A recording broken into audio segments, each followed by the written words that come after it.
চটজলদি মশলা খিচুড়ি বানানোর জন্য মুসুর ডাল, মুগের ডাল, সেদ্ধ চাল, গোটা আলু দুভাগ করে কেটে পেঁয়াজ কুচি, আদা, রসুন এবং গোটা কাঁচা লঙ্কা নিয়ে নিন। এবার প্যানেতে আপনি মুগের ডালটাকে প্রথমে ভেজে নিন, তারপরে মুসুর ডালটাকে ভেজে একবার মাত্র ধুয়ে রেখে দিন।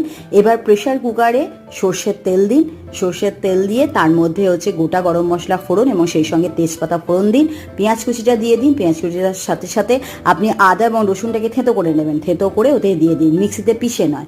এবার ভালো করে নাড়াচাড়া করে আলুগুলো দিয়ে দিন, আলুগুলো নাড়াচাড়া করে একটু হলুদ এবং নুন দিন, তার মধ্যে দিয়ে দিন জিরে ধনে গুঁড়ো এবং সেই সঙ্গে দিয়ে দিন চালটা, চালের সাথে দিয়ে দিন 2 রকমের ডাল, দিয়ে ভালো করে নাড়াচাড়া করে গোটা কাঁচা লঙ্কা দিয়ে জলটা ঢেলে দিন।